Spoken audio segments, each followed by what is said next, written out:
So welcome to the Ream Library for today's Deitchman Family Lecture on Religion and Modernity. It's truly an honor today to introduce our speaker, Dr. Ilia Delio, a Franciscan sister, theologian, and scientist.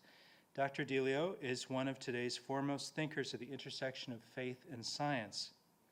With doctorates in both pharmacology and theology, she's dedicated her work to exploring how evolution, quantum physics, and Christian spirituality illuminate one another. She currently holds the Josephine Connelly Endowed Chair of Theology at Villanova University, and she is the author of numerous books, including The Not Yet God, in which she challenges us to rethink our understanding of God in an ever-unfolding dynamic universe. This afternoon, in her talk, Why Science and Religion Need Each Other, Teilhard de Chardin,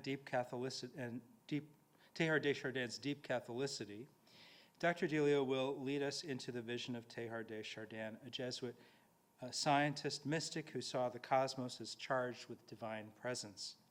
She will explore how science and religion, far from being rivals, are essential partners in understanding the mystery of life and God's ongoing work of creation. So please join me in welcoming Ilia Delio today.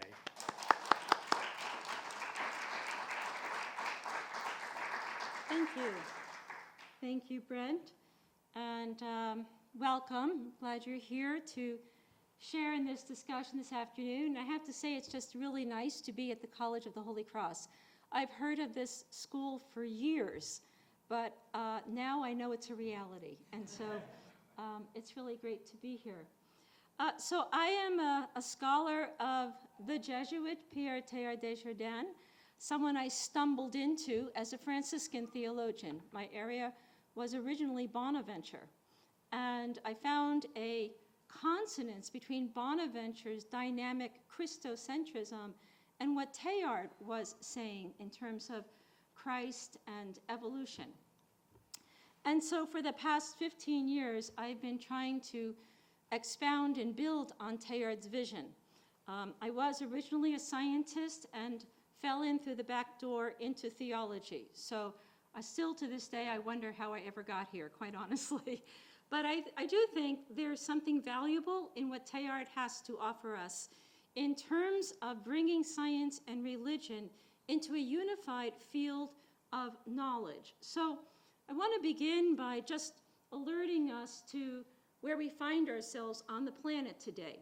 Pope Francis has issued clear warnings that we are in an environmental crisis of some sort. In other words, the deserts are drying, the glaciers are melting, animals are being displaced from their natural habitats, animals that took years, millions of years of evolution to come into existence. The poor are being displaced disproportionately by climate change. And if we don't in a sense, wake up to what this natural world is about and our place within nature, the future does not look all that bright. In a recent letter, Pope Francis entitled "The End of the World?" Crisis, Responsibilities, Hopes, he wrote, "Listening to the sciences continually offers us new knowledge. We can cite as an example of this type of research Father Teilhard de Chardin and his attempt, certainly partial and unfinished, but daring and inspiring, to enter seriously into dialogue with the sciences, practicing an exercise in transdisciplinarity.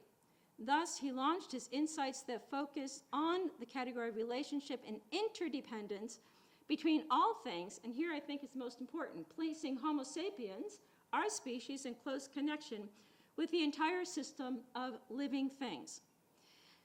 The Pope's call to pay attention to the sciences is not new among the pontiffs, quite honestly. Since Vatican II, Pope John Paul II, St. John Paul II, Pope Benedict, all called for the dialogue between science and religion. In a wonderful letter that the late Pope John Paul II wrote to Father George Coyne, the Jesuit who was in charge of the Vatican Observatory at the time, It's a wonderful letter where he says theology must be in vital interchange today with science, just as it always has been with philosophy and other forms of learning. The vitality and significance of theology for humanity will, in a profound way, be reflected in its ability to incorporate these findings of science. And here's the saying, the statement I really appreciate. Science can purify religion from error and superstition. Religion can purify science from idolatry and false absolutes. Each can draw the other into a wider world, a world in which both can flourish. That is our aim, a world of planetary interdependent life where both science and religion contribute to our knowing what we're about and where we're going. These ideas are very consonant with what Alfred North Whitehead, the father of process theology, wrote in 1925 in a wonderful essay on religion and science, where he said, "Religion will not regain its old power until it can face change in the same spirit as does science. Its principles may be eternal, but the expression of those principles requires continual development." And while religion has continued to develop, has it continued to develop in tandem with modern science? That's the challenge that we face right now. And of course, the one person who saw this early on, sort of like Alfred North Whitehead, was Teilhard de Chardin, a Jesuit, trained Ignatian lover, but a paleontologist who had a deep love of the earth and the things of the earth, and saw a deep consonance between Christianity and evolution. Now I have a little video here, and here's our challenge to see if we can show it. It's a 2-minute video based on a much larger documentary, just to give you just a little bit of an insight as to who Teilhard was. Let's see if this is going to work.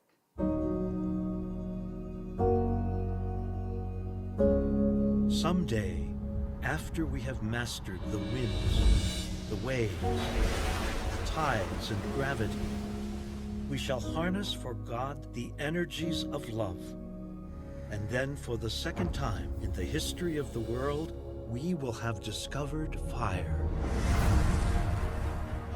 He is a Jesuit priest, and yet he's a scientist. He was a paleontologist dedicated with equal passion to God and to the earth. His new insights into evolution create conflict with religious authorities. Teilhard de Chardin, he said, we need a new God. His life is rich with human drama.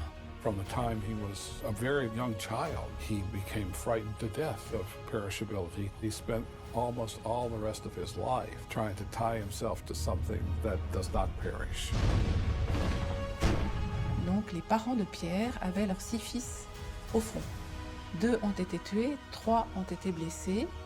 Seul Pierre n'a rien eu, et leur mère de dire à l'issue de la guerre, c'est que le bon Dieu a d'autres projets pour lui.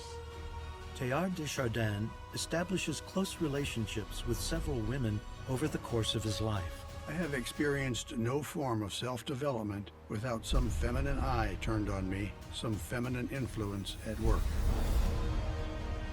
Teilhard leaves a profound legacy in a world starving for hope and love, recognizing the primacy of spirit amidst a rapidly transforming technology.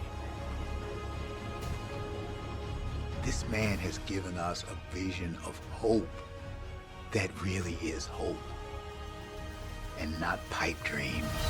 That is the stuff of prophets.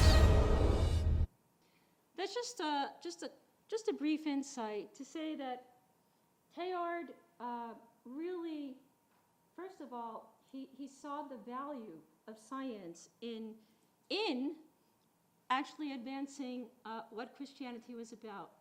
And he went through a lot of suffering. His ideas were not accepted, especially his ideas on original sin, which he felt was out of sync with modern biology. And so he was placed on the Index of Forbidden Books in 1962 and still remains there. But today, ever more, I think his ideas can be a foundation for moving into the future. In one of his earlier works, The Human Phenomenon, he says, "The age of nations has passed. Now, unless we wish to perish, we must shake off our old prejudices and build the earth. The more scientifically I regard the world, the less I can see any possible biological future for it, except in the active consciousness of its unity." So Teilhard felt that we are moving towards a type of unification, which can seem very idealistic. But in a short while, I'm going to give you some insights from science to say that this may not be as idealistic as we may think. His book, The Human Phenomenon, is a major work for him in which he really maps out the place of the human within the overall scheme of evolution. He wrote this in 1940, in which he situates the emergence of the human in the unifying process of evolution. And in a sense, what he says is that we are part of a whole in movement. We're not special. We're not just dropped down here from a place called heaven. God didn't have some idea like he should just create humans apart from the natural world. We emerge within a long biological process of emergent life. And so what Teilhard recognizes is that nothing holds together absolutely except through the whole. And the whole itself holds together only through its future fulfillment. So I entitled this Deep Catholicity because Catholicity is a term borrowed from the Greeks to refer to a consciousness of the whole. It's having a sense of wholeness. And Teilhard, in a sense, brings us back to that original insight of the early Greeks and makes Catholicity not a religious principle, but a cosmic principle. And that becomes, I think, extremely important for his, oh, there we are. So what he recognized is that, well, we live in this universe. We don't live in a three-tiered universe. There's no heaven above, earth here, and hell below. That's the wedding cake universe. We live in a Big Bang universe. And it is as mysterious as they come. It's about 13.8 billion years old. Who could get their heads around 13.8 billion years? We're not sure exactly how this universe began. There's all sorts of theories. That belongs to cosmologists and other theorists. But we do know it sort of emerged into and out of a hot, dense something that sort of erupted and then over time began to cool. So the forces of the universe were laid down sort of in the first 3 minutes, the fundamental forces that hold us together and keep us sitting in this room. And yet over long spans of time, millions and millions of years, the formation of galaxies, planets, stars, most of the universe is dark energy, or the energy of expansion. And a smaller amount is dark matter, or the energy that holds us bound, you might say, to where we are. It's an expanding universe, and that's a big question today. How far will the universe continue to expand, unfold? Scientists don't know. So will it be billions of years? Will it be infinite expansion? Will it expand into other universes? I mean, there's all sorts of possible scenarios up ahead. What we do know is that we feel ourselves expanding at times with the universe, but it's just a local effect. Don't worry about it. The big question, really, and this is where I think the question of, in religion, we talk about nature and person, but we talk about nature sometimes in a very abstract way. And we usually import into that term nature understandings from previous ages, from Aristotle, from Plato, mostly Aristotle, quite honestly. In the modern era, Newton gave us an understanding of matter as atoms, atoms in motion. But after Einstein, we have a new understanding of matter as energy. Energy that can become matter, and matter can become energy, and we have this very interesting world of matter-energy. So matter is not what we think it is. That's the first thing we have to realize in the new science. it's more or less a bunch of relationships. And scientists are constantly trying to understand this intrinsic relationality of what constitutes matter.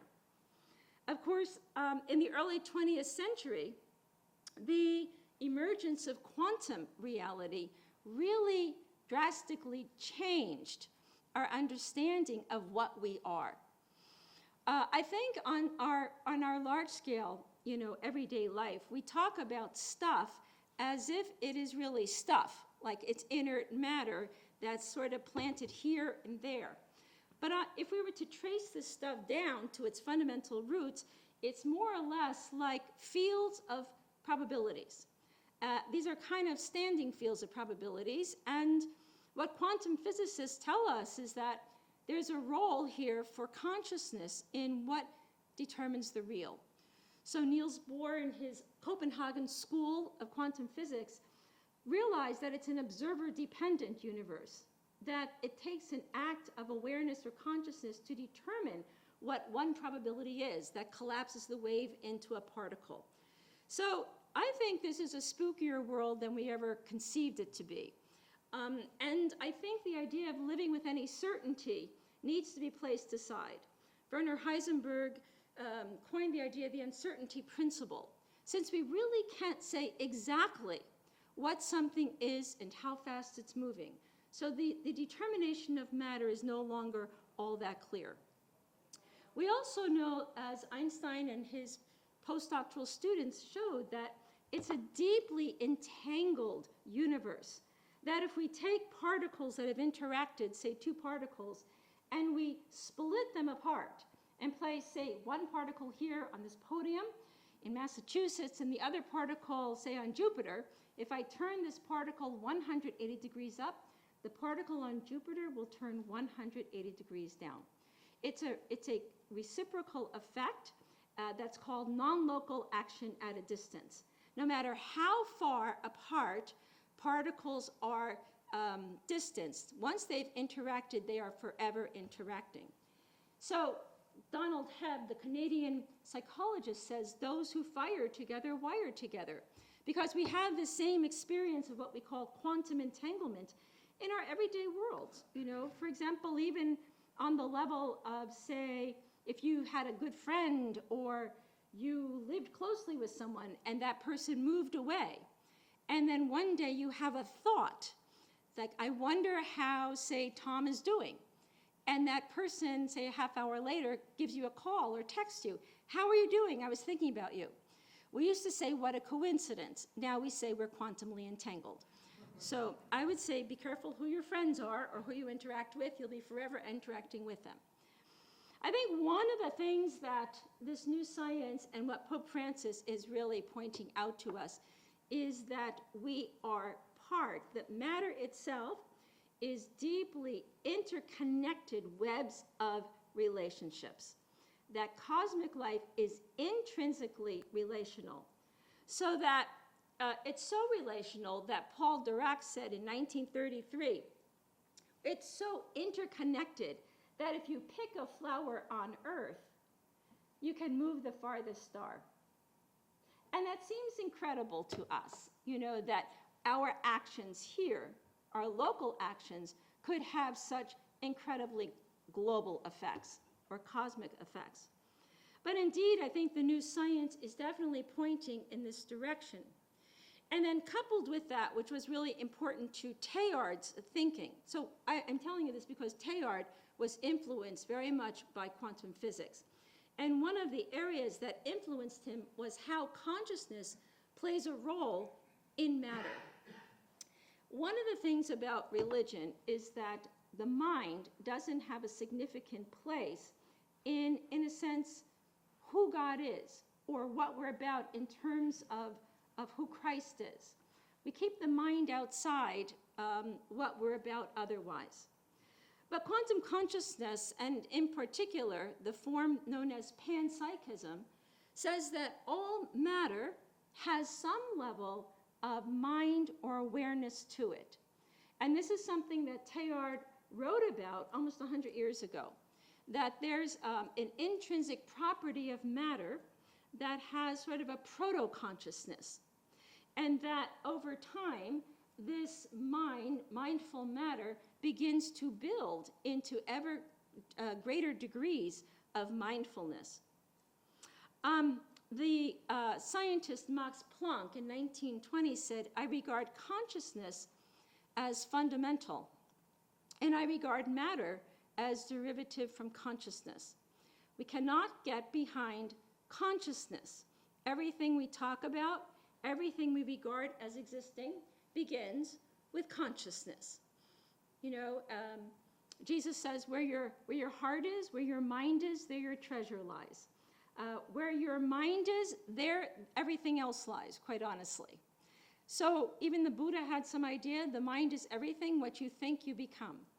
So this role of mind or consciousness plays a much more significant role now in materiality, in physical reality. David Bohm, in his notion of implicate order, said that reality as a whole should be such to allow for an understanding how reality or mind, a physical universe, and mind are related. Why is this important? Because we didn't get to an ecological crisis just because we didn't recycle our coffee mugs. You know, there's something about our minds that has become, in a sense, detached, disconnected somewhere else from our physical bodies. And Teilhard was also aware of the need to bring back mind into a close reality with matter. So he says, "For me, matter was the matrix of consciousness, and wherever we looked, consciousness, born of matter, was always advancing towards some ultra-human. Matter, the world, is always becoming more and more conscious, more and more connected at the same time. We see this today in our internet world. 50 years ago, you know, coming to Worcester, Massachusetts would have been a lot more work, you know. I mean, you'd have to make phone calls, or you'd have to, you know, you couldn't rent a car like Uber. You'd have to wait for a taxi or maybe drive yourself. Now we have things like internet, social media apps, Uber apps, Lyft apps. Everything is connected. At the touch of a button, we have an immediate awareness. We're there within split time. And so one of the things that really governs a lot of the way our world is working today is the principle of complexity. Complexity doesn't mean things are getting more difficult to figure out, although it could seem that way, actually. But it really comes from the word complexus, meaning woven together. And it's really it's kind of simple in the sense that life, nature, the stuff of the universe, is energy. It's simply energy. And according to the second law of thermodynamics, you know, energy wants to preserve itself, but it's constantly working, so there's always entropy, right? It's always dissipating. And so complexity just means, very simply, to kind of summarize all that stuff.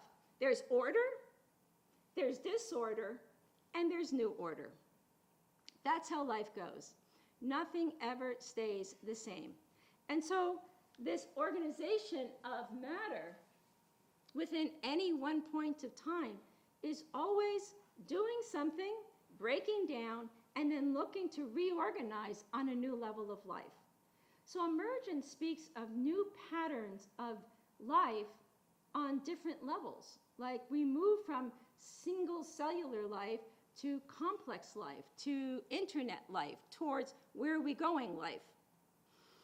And that led Teilhard to say that evolution is, in a sense, complexity and consciousness. What's driving the world, in fact, the world in which we live in today, the very world we say, oh, it's all breaking down, it's all chaos. Well, that's right, it is, because there's something new actually taking place here. So as things break down, something new is breaking through. And therefore, the rise of consciousness moves from energy itself into single cellular life, into complex, intelligent life. All of this to say is that the nature of the universe is undivided wholeness. This is our reality. Our truest beingness, our truest reality is wholeness. And I think there is a need for wholeness, a longing for wholeness. And our question is, how do we kind of return to that place or that sense of wholeness, both personally and collectively? Teilhard then looked at the place of the human within the story of evolution. We come out of a long, long process of life, from cosmic life into biological life into human life. So we call this deep history. History is not just human history. Human history must be contextualized within a larger history of the natural order. As we look at this process of evolution, which is a process of change, of ongoing dynamism, of new things emerging, that's always been what life is about. Life is about change, and change is what marks life. So if we look at our story within an encyclopedia of evolution, we can get a sense of who we are and where we are at this moment. And this is something that Teilhard, in a sense, spells out in his human phenomenon work. What if we were to imagine an encyclopedia of 30 volumes, and each volume having 450 pages, and each page having 1,000,000 years? Volume 1 would be the Big Bang. That's the start of this universe we live in. Volume 21, that's 20 volumes later, the Earth. The Earth being, in a sense, emerging out of probably asteroid collisions and, early rock formation. Volume 22, life on Earth. Volume 29, the Cambrian period. And then our volume, volume 30. The dinosaurs go extinct on page 385. The mammals appear on page 390. Those would be like elephants, whales. And then we are volume 30, the last page, 450, the last line, and the last two words, human beings, or Homo sapiens. And guess what? There's no period. It's not, thank you for reading this book, end of story. We're not the end. We are in evolution.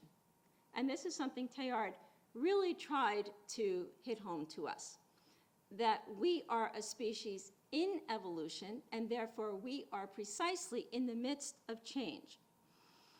And that means we are unfinished. Now, these ideas we have to reconcile with what we hold from, at least I'm going to say from the side of Christianity. Because I think religiously we speak as if we're finished, and we're fallen, and we have need for redemption. Evolution says, no, we are not finished. We are being created as we create. But there is a direction in evolution, and that is towards new life, more complex life, more intelligent life. And there's an irreversibility of time. We're not going backwards. We're not going to go back to a simpler time of when we were, say, amoebas or something like that. And life evolves by creative power. And unfortunately, or fortunately, I'm not sure, but I think the ones who really understand evolution are pretty much on the side of technology today. They kind of get it without, in a sense, knowing where to go with it, quite honestly. This is just the development of the cell phone. I remember in the late 1970s, I don't want to date myself entirely. I remember when the first cell phone came out. It was like this big, We had a phone on the wall. I was from New Jersey, so our phone on the wall had about a 3-foot cord. And they said, they're going to make a phone that could fit in your hands. I'm like, that's ridiculous. How could you possibly take the phone off the wall and put it in my hands? They said, no, they're going to be able to walk around with it. In the 80s, they said they're going to build a phone with a computer in it. I said, what's a computer? I had no idea, right? And each time we said, that's ridiculous. What is a computer? Why would you put a computer in a phone? For what purpose? And it's getting smaller, smaller, and smaller to where we are today. Mark Zuckerberg just announced the end of the smartphone, that in the not too distant, we'll have chips in our eyeglasses, we'll have implantable software, that communication is going to be a very seamless, type of endeavor. And you go, huh? How is that possible? That's because, in a sense, technologists think in terms of creative power. And to be human is to create what doesn't exist. It's to imagine what doesn't exist and to bring it into being. That's one of our distinct marks. But Teilhard was looking at all this. He had a lot to say about technology in his essay on the future of man. And he recognized this: religion is out of date. The software needs to be upgraded, right? The files are old. So he asks at one point, who will give evolution its own God? And, this is a really important question, because it's not just importing the God, say, from the 13th century into the 21st century, like God's God, so God doesn't change, so, why ask this question? From a Christian perspective, God and world are deeply entwined. So I think Teilhard, recognized that we're living in an unfinished drama.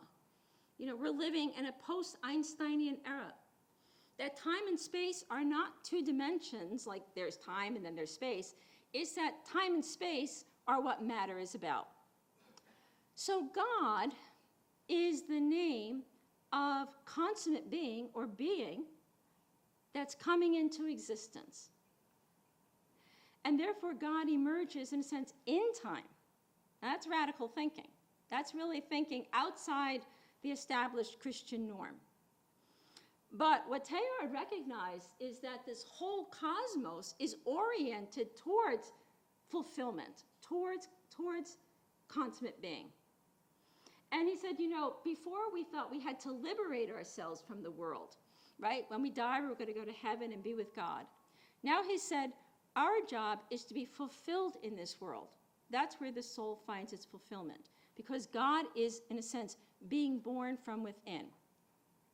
Now, his ideas are not easy to digest. For one thing, he was not a theologian. So he did not write in any kind of with any theological rigor. His method, there's no real method. He was very poetic. So you really have to sift through his writings and try to piece together what is it he was intuiting here. At one point he said, what a new humanism that looks to the future must have is nothing less than a more profound Christianity, rethought to fit the new dimensions of the world. What does a rebirthed Christianity look like? Does it just mean calling our attention to the fact that we have an ecological crisis? Or is there something much deeper that has to take place? Teilhard thought that God has become too small. Like, we still have this God who, very individual, a God who, we pray to and is empowering our lives. But he says this God doesn't empower us to go on living on a higher plane. This God, in a sense, doesn't give us that kind of freedom and creativity to be part of what the world's becoming. So he said, science tells us that the cosmos has become a cosmogenesis. This is a cosmos being born, and this must really change our thought and our beliefs. Right there, I think we have a whole new set of ideas. But Teilhard went on to say, there is something here. There is an energy here that seems to be consistent from the beginning. An energy that is both radial, in other words, it's transcendent, it keeps pulling us onward, and yet it's an attractive energy. It keeps pulling us towards something. And he called that love, a love energy. And he spoke of love. It sounds very Platonic, it sounds very idealistic, but he says love is the most tremendous and the most mysterious of cosmic forces. At one point he says the physical structure of the universe is love. I once had a scientist actually write me about that. But he says, driven by the forces of love, the fragments of the world are seeking each other so that the world can come into being. Driven by the forces of love. What is driving us? That's what he's asking. There's something that is pulling us towards more. More what? More justice, more peace, more equity, right? More wholeness. And he says that pulling toward is an energy that is also seeks to pull us together into, in a sense, what he called the omega principle. Omega is a term he used to describe sort of a wholeness at the whole of life. Even though it looks like we're not sure where we're going. Is the world getting to be a better place? Is there a wholeness that's taking place in our midst? Teilhard thought that omega is this unconditional presence of love. Like we can't control it, we can't manipulate it, that whether or not we exist, this love will continue to empower life. And while that might seem a little bit abstract, we can take the example of someone not too long ago in Australia, where there were tremendous fires and wiped out everything. His whole backyard was just charred black. He walked to one tree, and on that tree, he saw a tiny green bud. And there's something of that. When you think of, we've gone through 5 major extinctions on this planet Earth. Major, I mean total wipeout. And here we are. And there's something that cannot be, in a sense, reduced to mechanisms of science or what is tangible and empirical. There is something here that Teilhard recognized as a power. It's love because it keeps moving us toward more life, new life. So he speaks of omega as autonomous. It's not subject to the forces of entropy. It's actual, it's present, it's irreversible, it doesn't go away, it's not going to go backwards, and it's always moving onward, always towards the more. So this presence of love towards more complexified, more wholeness. And at one point he writes in his Heart of Matter, he says, "There grew in me as a presence much more than an abstract notion. This consciousness of a deep-running, ontological, total current which embraced the whole universe in which I moved. And this consciousness continued to grow until it filled the whole horizon of my inner being." He was aware of something here in his experience of rocks and dirt and bones. He says this presence became symbolized by omega, a new and vital presence of God, not a God draping the world with power, but a God integral to the world's becoming. And that's the key for Teilhard. Not a God who's going to fix it all up for us or answer all our questions or knows exactly what's going to happen up ahead, but a God who is seeking to become ever more God in us for the wholeness of God and life. So we call this entanglement. It's a God-world entanglement. We're entangled with God, and God is entangled with us. In one sense, that's very hopeful. We're not alone. We're not stranded on this little lonely planet, bound for destruction. There's something here taking place beneath the lower layers of life. So Teilhard was a naturalist. He was a materialist.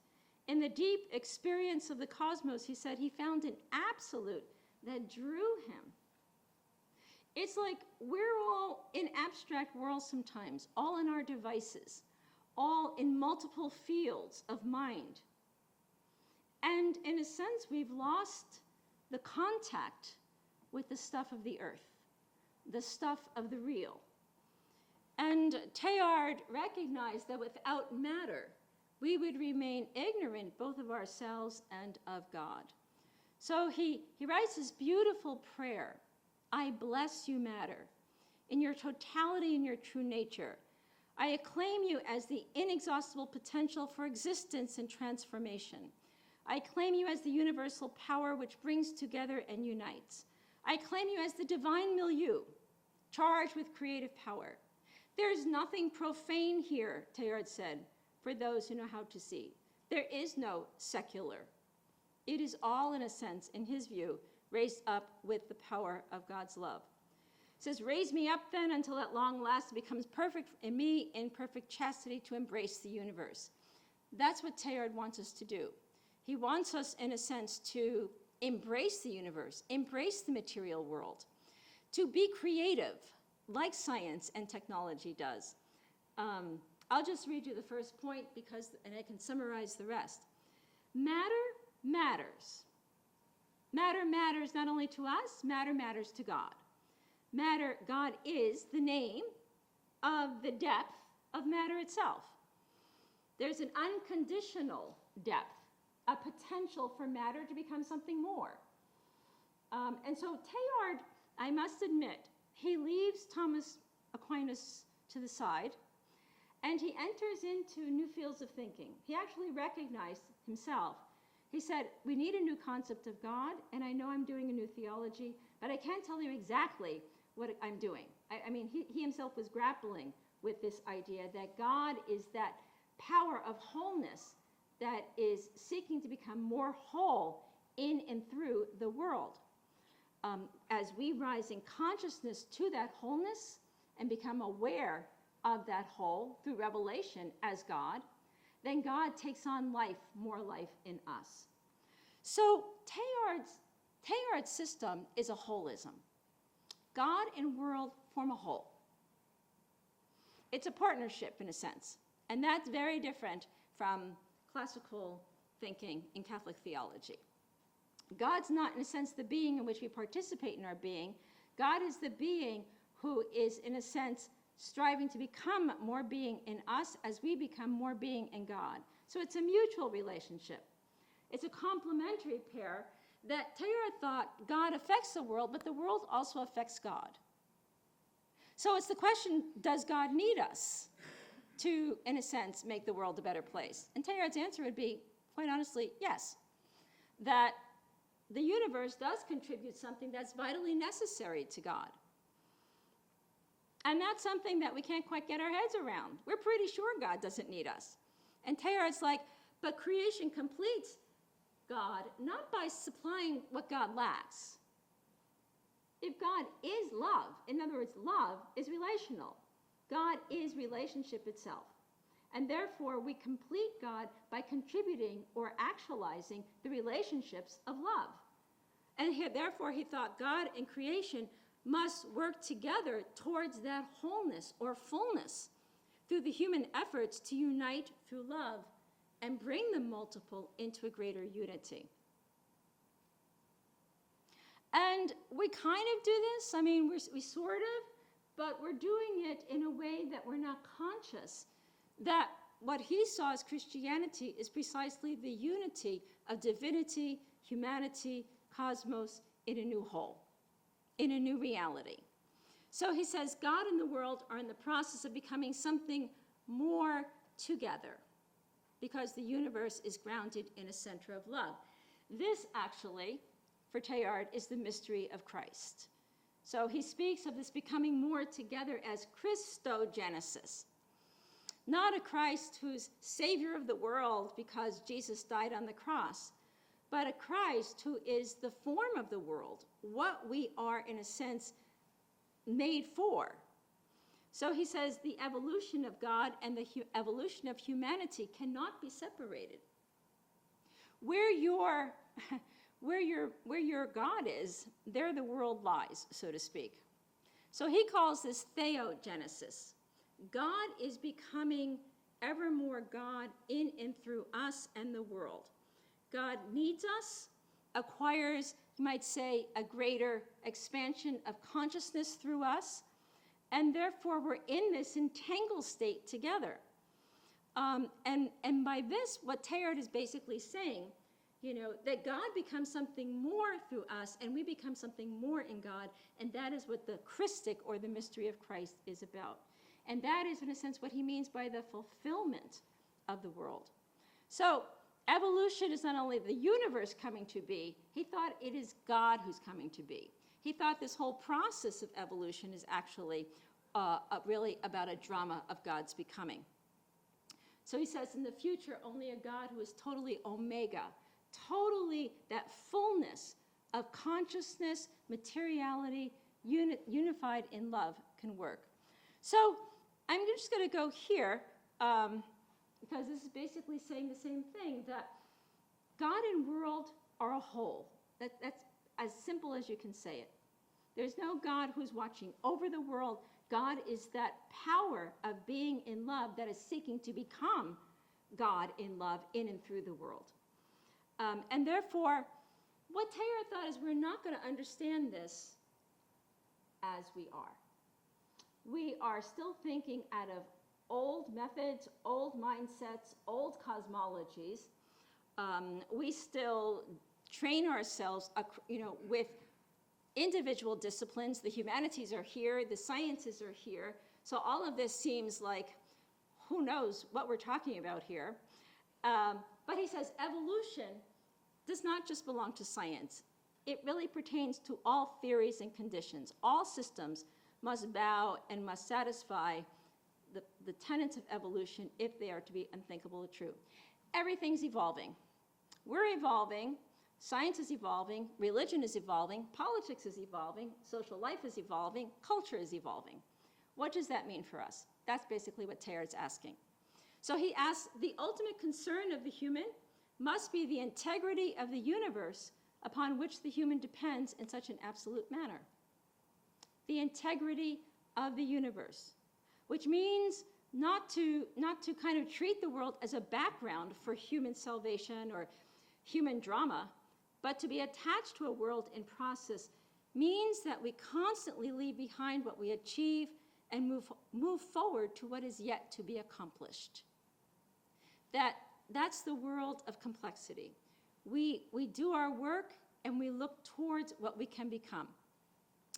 And in this respect, Teilhard did not think religion was so much just a set of values and beliefs, but it's much deeper.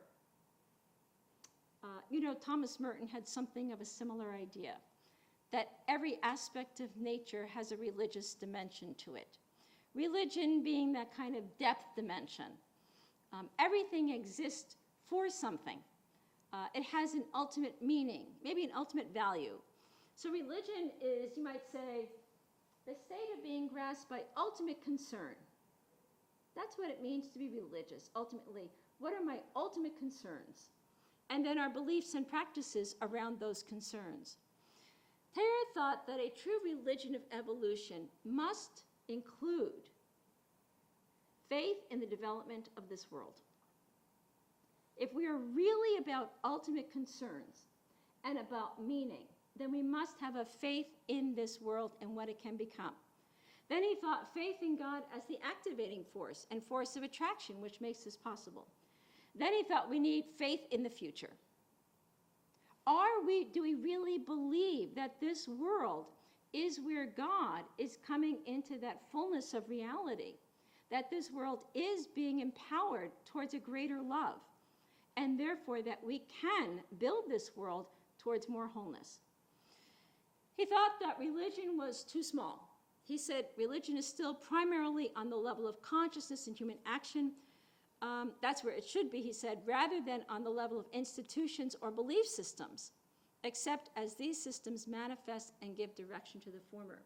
In other words, he downplayed the role of institutional religion, and tried to reclaim religion as a cosmic phenomenon. So he says the religious phenomenon as a whole is simply the universe in evolution. It's looking towards a more robust way of life. Religion, he thought, is larger than humanity and integral to the future of the earth. It's necessary, he thought, for the release of the earth's spiritual energy. So why be religious, and who's religious? For Teilhard, anyone who actually bears a zest for life and more life. So the idea is to empower us towards more life. And therefore, the purpose of religion, he thought, is to sustain and spur on the progress of life. I think Pope Francis has a little bit of this, right? We're about life. Life on this planet. Life together. Life as a rich variety of people. But what we don't have today is a zest for life. And that's what Teilhard thought was really necessary, a human zest for life. In other words, an energy, a love of life. Because he says this love of life is what, in a sense, the whole universe is oriented toward. He thought science is too narrow. Science today, some areas of science, and some scientists will claim that science is the last word, that it has ultimate value, ultimate meaning, it will give us all that we want and desire. Religion is outdated, it's too old, it's dusty, and actually it has held us back. And Teilhard did not think that at all. He thought science alone is too narrow, analytical, and fragmentary to achieve ultimate meaning. Its powers of analysis, he said, must be matched by a more holistic and global way of thinking, which includes religion.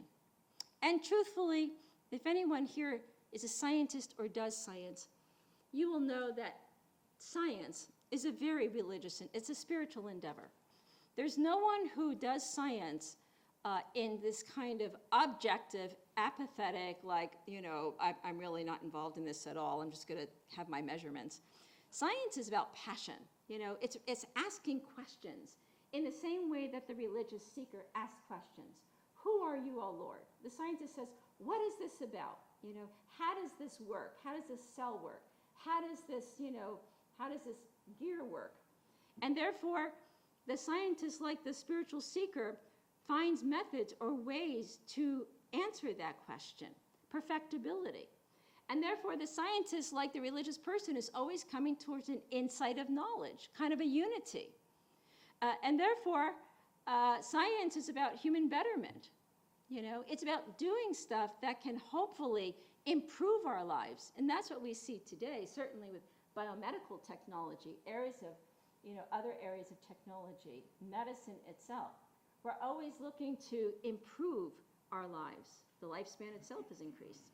So Teilhard called science and religion like a mysticism of discovery. Science, in his view, is a religious endeavor, and religion, in some ways, is sort of a scientific endeavor. They're not that different. And therefore, if we were to look at where do we locate Teilhard's understanding of science and religion as two aspects of the same whole, we can look at Ian Barber's four models of science and religion. Most people, now I don't know if most, I don't know where you are, but you know, there's a lot of people in the culture who really feel they're in conflict.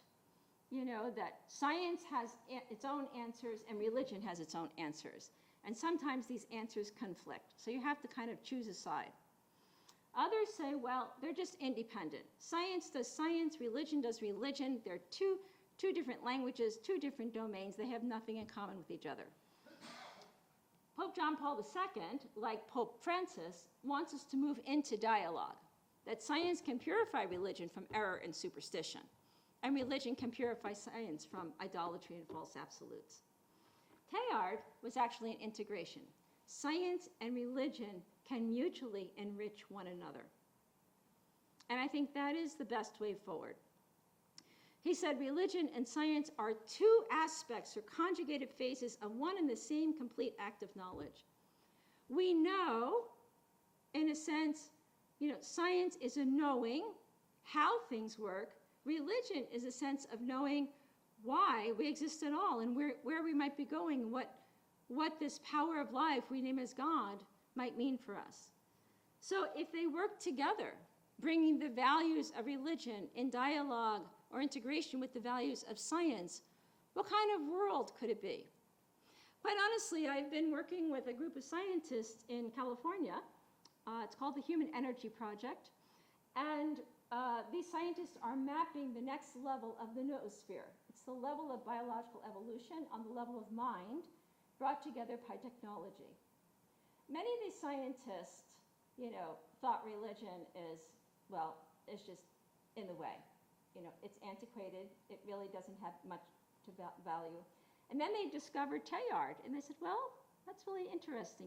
The way you speak about religion, I could see that what I'm doing could be named as a religious endeavor or a spiritual endeavor. So they're beginning to warm up a little bit, that maybe religion and spirituality are not that far adrift from science. And so I think that's what Teilhard was getting at. As Philip Hefner said, and this is really important for us today, if we cannot imagine that religion takes shape in science and technology, then we have eliminated the religious depth dimension of the most significant development in human becoming. We are in evolution. Life is continuing to complexify. But if we keep technology and science far to the right or left of us, and we say, well, we're not interested in that, but it's affecting our lives, it's unhelpful, not only to us personally, but to the life of the planet.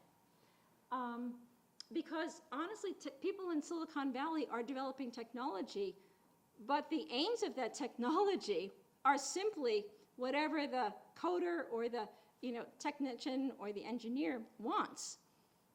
What are the values that we give to technology? That's the important question that we have to face today.